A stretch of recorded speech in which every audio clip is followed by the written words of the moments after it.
Welcome to FRCMedia News for Thursday, May 12th, 2022. I'm Keith Tebow. Neighbors in the Flint are asked to weigh in on plans to revitalize their neighborhood. Mayor Coogan unveils the fiscal 2023 city budget. The state Senate is prepared to debate its state spending plan, and the Creative Arts Network celebrates its successes at its annual meeting. All this and more coming up.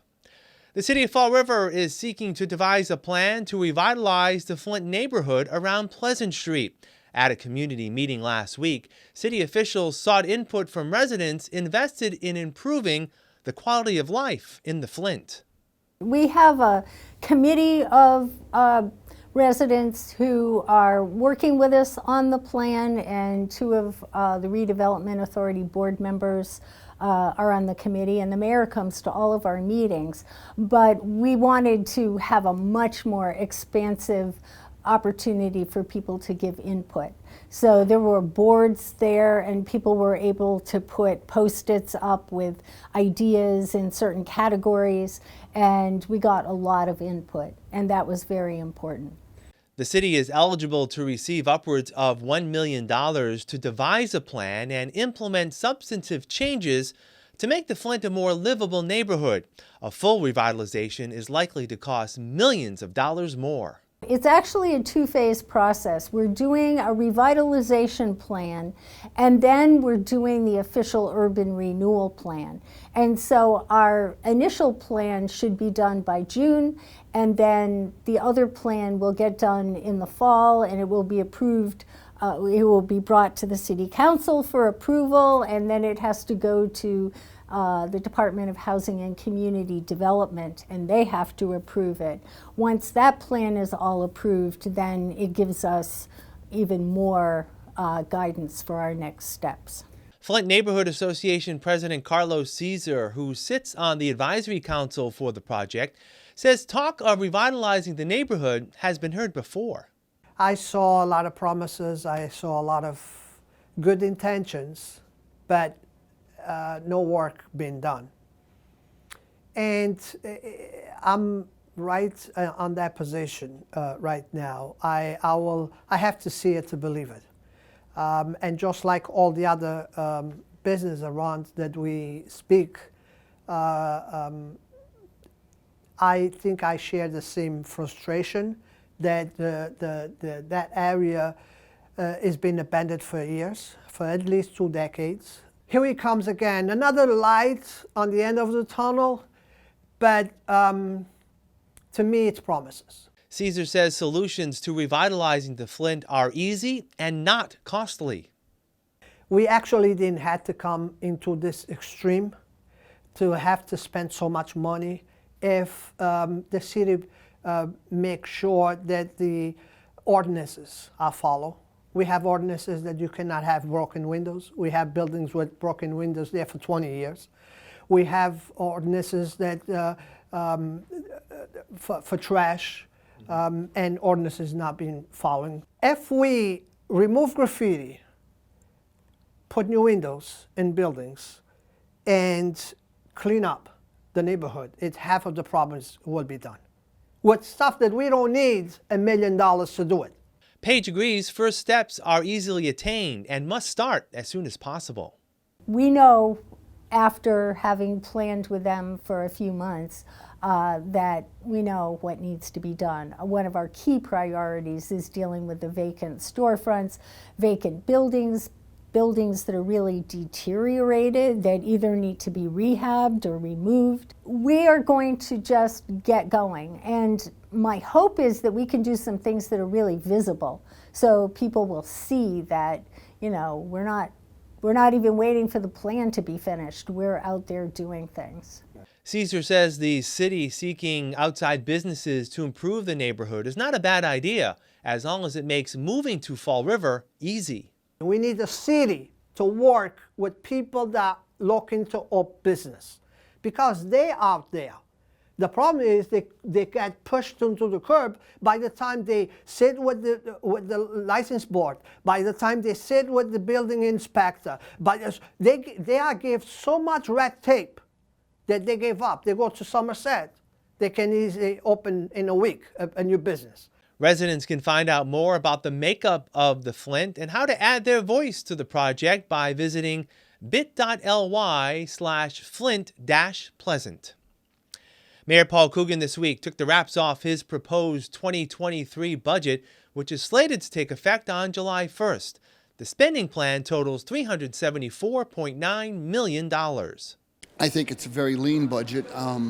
It does have some increases in it, but then again, we are trying to take care of some of our employees that stayed with us through COVID. At the same time, we took most of the capital projects out because we're able to use the ARPA funding to support a lot of those, and that gives us a little leeway in there, but there's not a lot of fluff in this budget. As anyone will tell you, we're staying on point and we're going to get through it. The spending plan is $24.5 million higher than FY 2022, a 7% increase. Most of that increase, over $18 million, is a result of increased state aid to the Fall River Public Schools. Taxpayers can expect an increase of 2.5%, the maximum allowed under state law. They'll also begin to be assessed extra as part of the debt exclusion approved by voters in 2018 for the construction of the BMC Durfee High School. An extra $2.25 million will be collected next year for that project, half of what was originally expected to be collected. The spending plan now heads to the City Council, where it can approve, reject, or reduce the amount in the budget. The mayor says he's looking for more council input on how some of the Federal American Rescue Plan Act money should be spent. We had a meeting yesterday with one of the councilors, and I have been meeting with the president regularly. ARPA funding that Bristol County gets that sends to the city needs 5 city council signatures on that request. So we're going to allow them to have their input on that entire amount from Bristol County, which will keep them in the loop and part of the whole process. And I think it's the way to go, to be fair with people. The state Senate will soon be voting on a proposed $49.68 billion state budget for the fiscal year that begins July 1st. How will Fall River fare if this budget is passed? Fall River Senator Michael Rodrigues serves as the chair of the Committee on Ways and Means, which develops the Senate's budget plan. He says the spending bill will pay dividends to city schools and public safety officers. We are going to fully fund the Student Opportunity Act, which will mean a $23 million increase for the city of Fall River school system. It's the largest increase they've ever seen year over date for the schools. Public safety, it's my intention, one of my fingerprints that I've put on the budget since I came into the Senate was something called public safety staffing grants. And it started at $2.5 million per year. This is statewide. Started off at $2.5 million. It'll be up to $5 million in this budget. So you got to, I told you a secret. Nobody else knows that yet, but that line item will be $5 million in this year's budget. And Fall River, because of the way we structured it, receives the largest amount of any community in the Commonwealth of Massachusetts. Senator Rodrigues says there's other budget priorities that will also benefit Fall River. I think the highlights of the Senate budget is going to be local aid, both Chapter 70 on the K-12 school side, and something called UGA, Unrestricted General Government Aid, UGGA, which is monies that go back to our communities without strings attached for the general government use. I think you're going to see significant increases in that over what the governor and House proposed. Childcare is going to be a big thing for us. Nursing homes. Our nursing home industry is struggling and has been struggling throughout COVID. We're going to have more and additional supports for our nursing homes. So really, from our youngest members of our community, our society, early education, 3 to 5 year olds in school, to those older members of our community that are living in long-term skilled nursing facilities or nursing homes. I think those are going to be some of the highlights, and then everything in between. Not in the state budget proposal are Governor Charlie Baker's proposed tax cuts. Senator Rodrigues says tax relief is still on the table. The governor did propose a number of tax cuts, none of them in his budget. The governor proposed those as a separate tax bill. We are going to debate tax relief as a separate bill. Things like the estate tax, which Massachusetts is the lowest exemption amount of any state that has estate taxes. Things like child care and dependent care tax credits. Things like tax deductions for your home rental, your rent expense. All of those things will be discussed separate and distinct from the budget. Through the pandemic, the Commonwealth has fared well financially, with revenues far exceeding expectations. Senator Roderick says even though the state is projecting a surplus, there's a process to how that extra money can be spent. We all live by a revenue number that we agreed to back in December, okay? Right. We cannot stop playing games with that. We in the Senate agreed with our colleagues in the House and the governor at a consensus revenue figure. We have to live with that. We can't stop messing around with that. What this means is that for future supplemental budgets going forward, we'll have money to make additional investments, or provide tax relief, or put it away in a savings account in our rainy day funds. Prediction is we're going to flow really good through the holidays, and come next January, the bottom's going to fall out of the economy. We're going to go into a recession, unfortunately. The city of Fall River continues to see increases in the number of COVID infection cases over the past week. Here's an update now based on numbers released last Thursday, May 5th. 127 new cases of the virus were reported last week, up from 114 the week prior. Fall River has now surpassed 30,000 total COVID cases since the onset of the pandemic. Vaccination rates remain flat, 70% of city residents having received at least one dose of the vaccine, 63% fully vaccinated, and 27% of all city residents have received a COVID vaccine booster.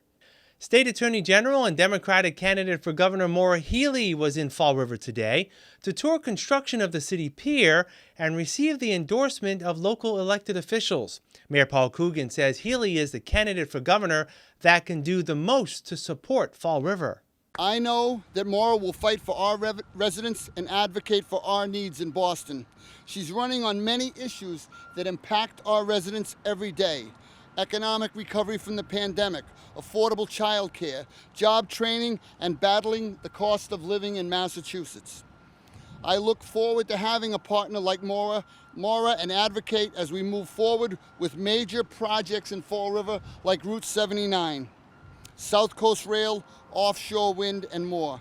Together, we can continue our great relationship with the state.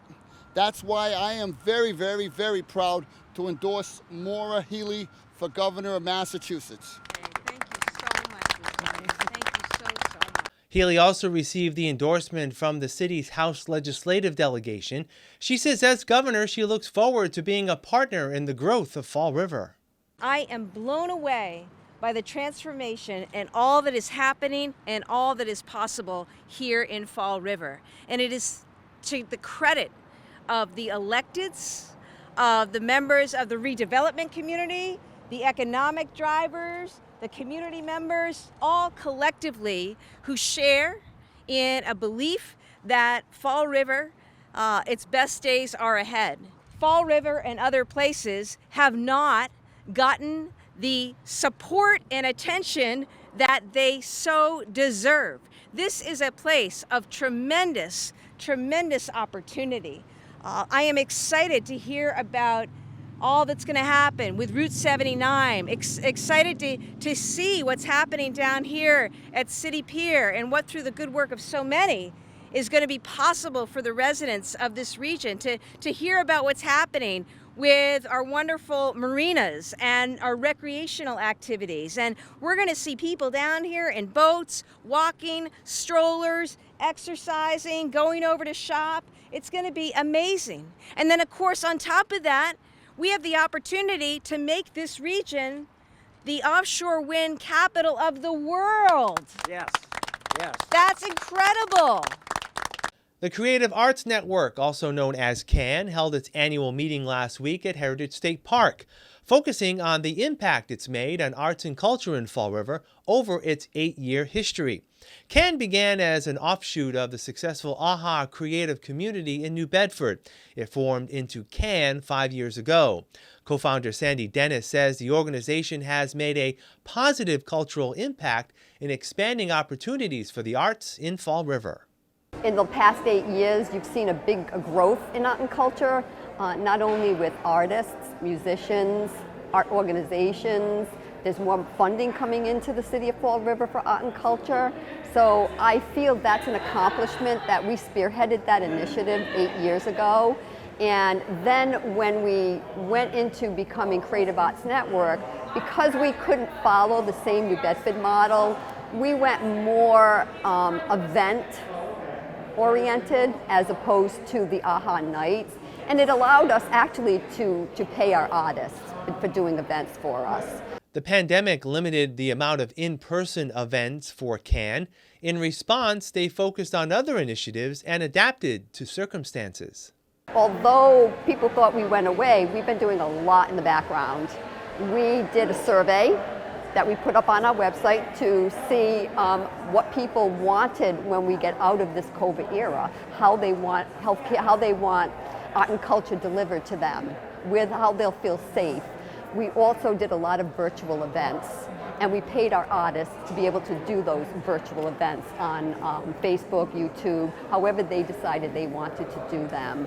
We continued with our Hortensia project, which was very COVID friendly because everything was outside and there was plenty of social distancing, and that project's kind of taken off, and you'll see a lot of expansion coming from that over the next year.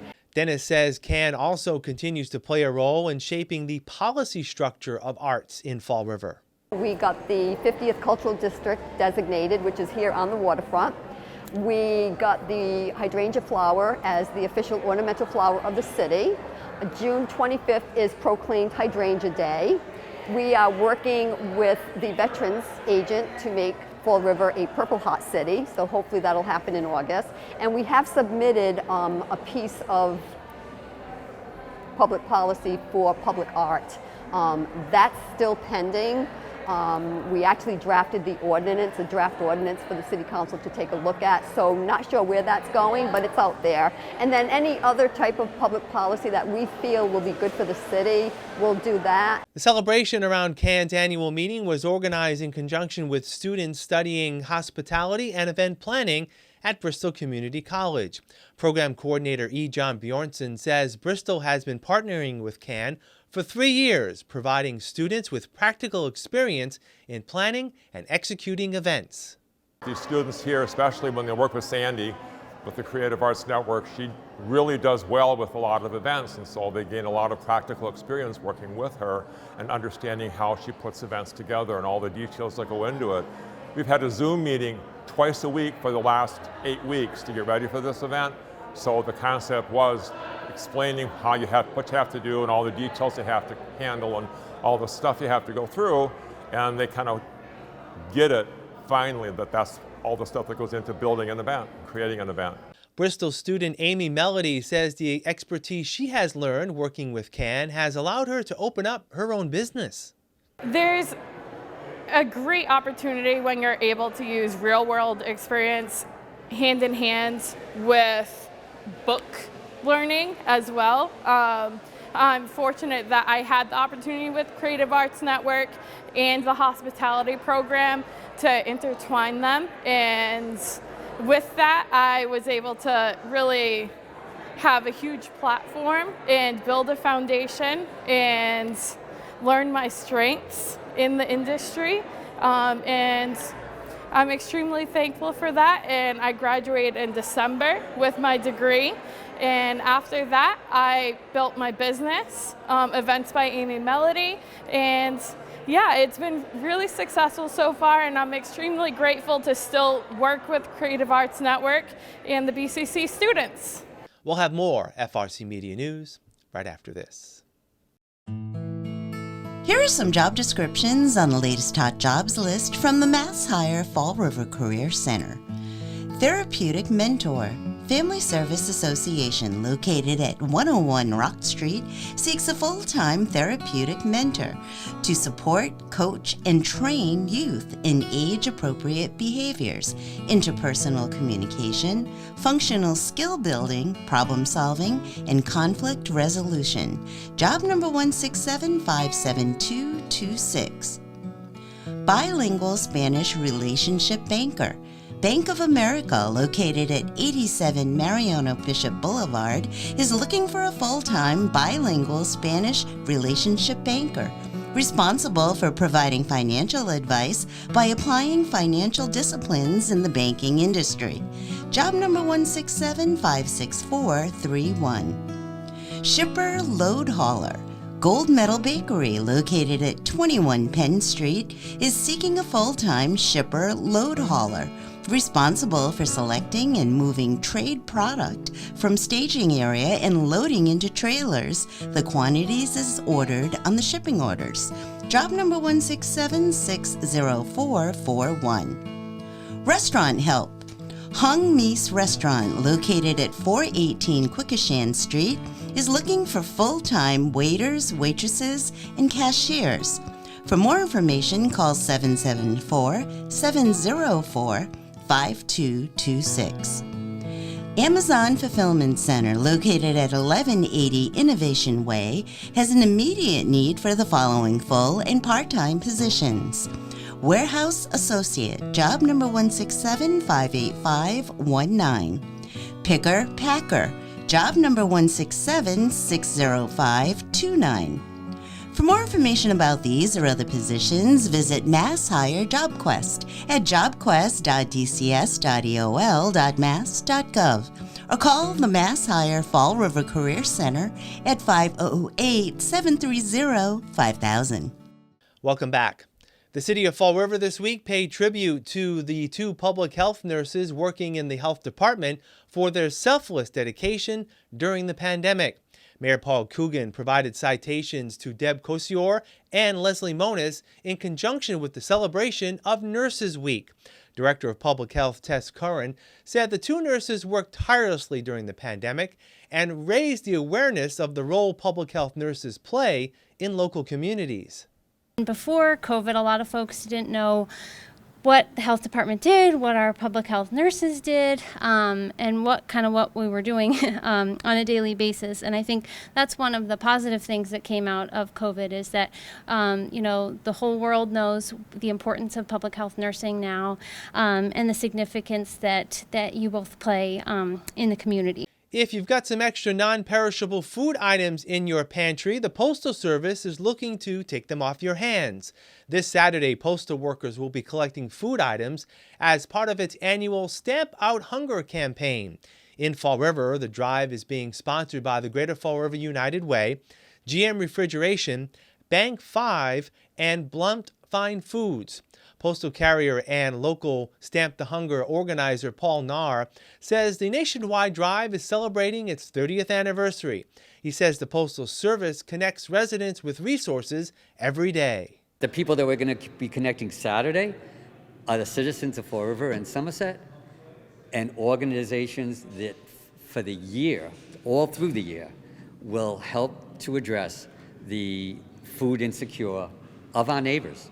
It wasn't that long ago that we saw on the news cars lined up and to have food put into their trunks when the pandemic first hit. Many people are just one event away from having to use these services, and we're so lucky that these people are there to help lift people up when needed.